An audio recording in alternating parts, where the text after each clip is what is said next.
Hi folks, I'm here with Emetropia from Sweden. Please introduce yourself member by member. So first name and function in the band. Okay, yeah, my name is Olle Renius and I'm the lead guitarist of the band.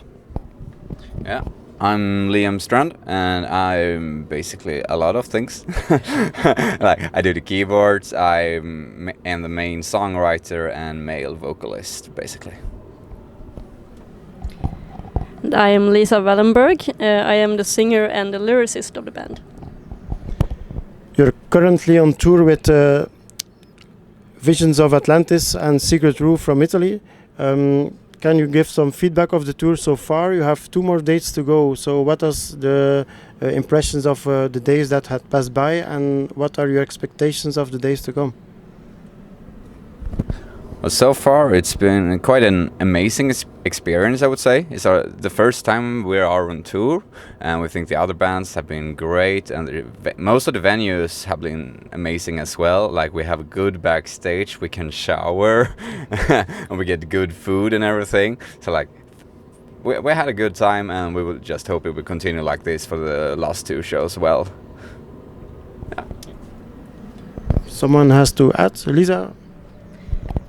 Yeah, I have to agree with Liam. It has been beyond expectation. We thought it would be kind of horrible, like no showers, next to no food and such, but it has been really great actually.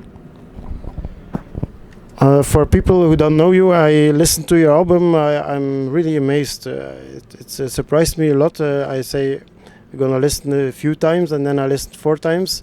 And then I discovered also Michele as your producer. So we did also the interview with Michele, and we cherished him. So it's such a good production. What do you think yourself of your evolution? Because if I compare your EP with the album, on the EP you're kind of standard symphonic metal, but in a positive way. And then on the album you have like more your own sound. That's my impression. What do you think? Yeah, we've surely grown a lot since then. I mean, back in 2018 when we released it, we really didn't know what we were doing.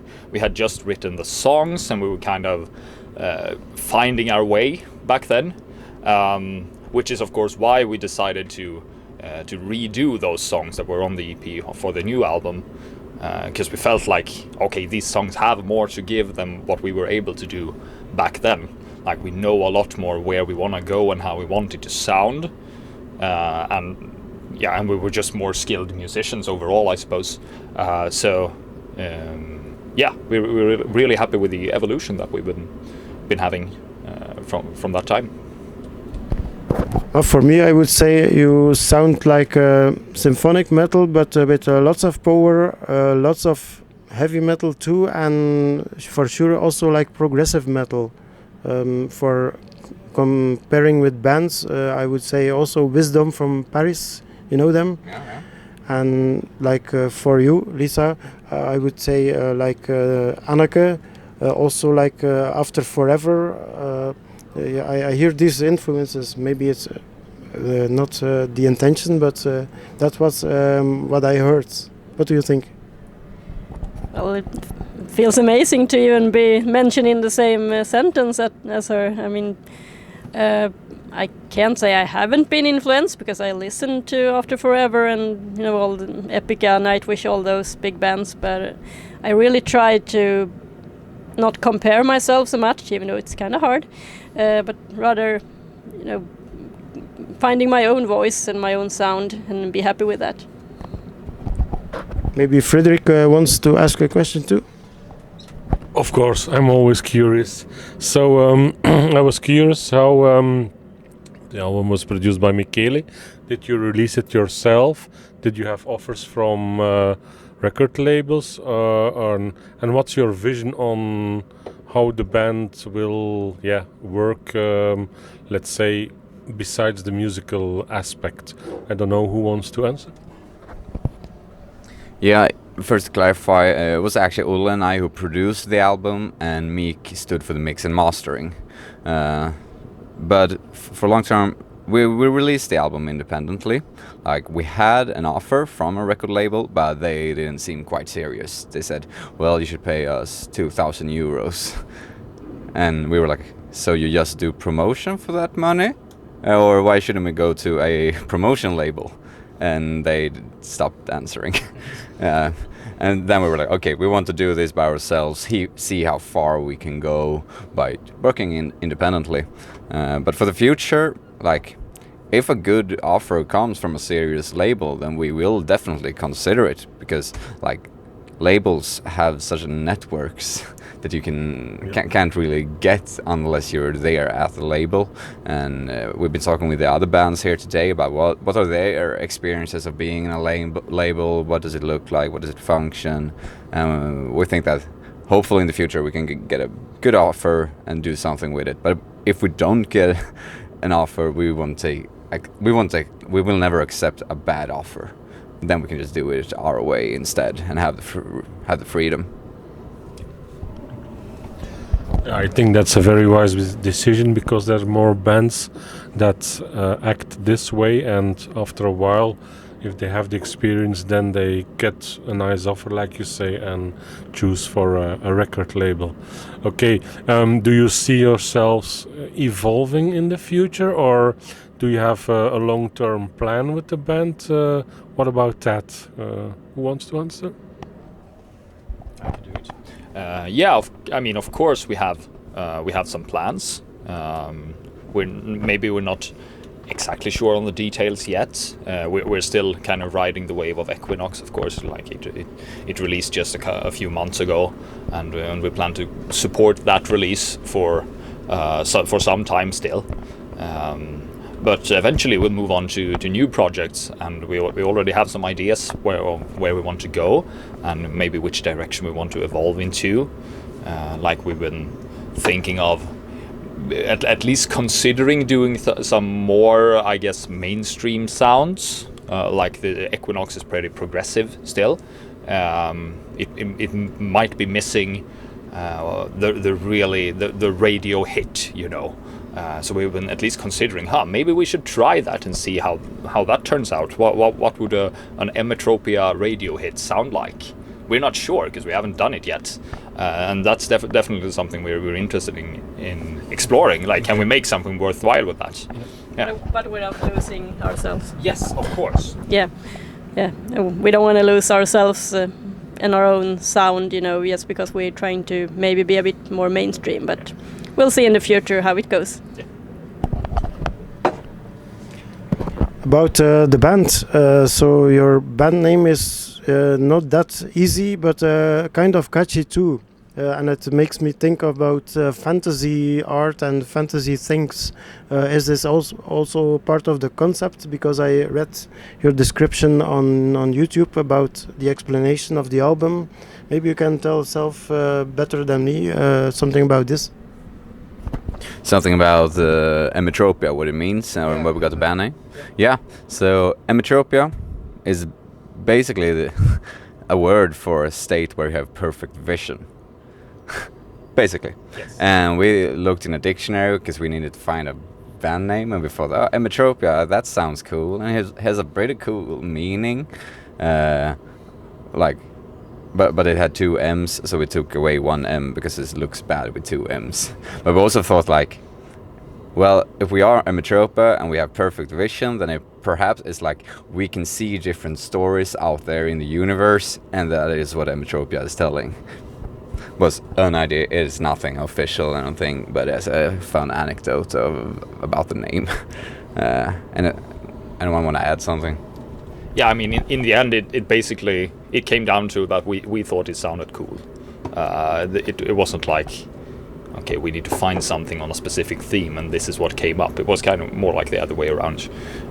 So that's a bit silly, I guess, but that's how we ended up where we are. Well, it's a part of the question I will pose to Lisa, because besides the singer, you're also the lyricist. And I think the lyrics has also something to do with the band name and Equinox album, and maybe you are already in this vein on the EP, I don't know. Well, the lyrics don't really have anything to do with our band name. The lyrics came about after the first singer of the band, before I joined, had written the lyrics for Lord of the Blizzards. And I thought it was such a great lyric that I couldn't just, change it too much. And then I had to figure out, okay, so this person in this song wants a blizzard. Who wants a blizzard? And then I thought about this pagan myth of the Oak King and the Holy King. And so that was the answer, how to make that work. And I had to expand a bit on the myth, because there isn't much to it, except for there are these two kings and they fight, and that decides the seasons.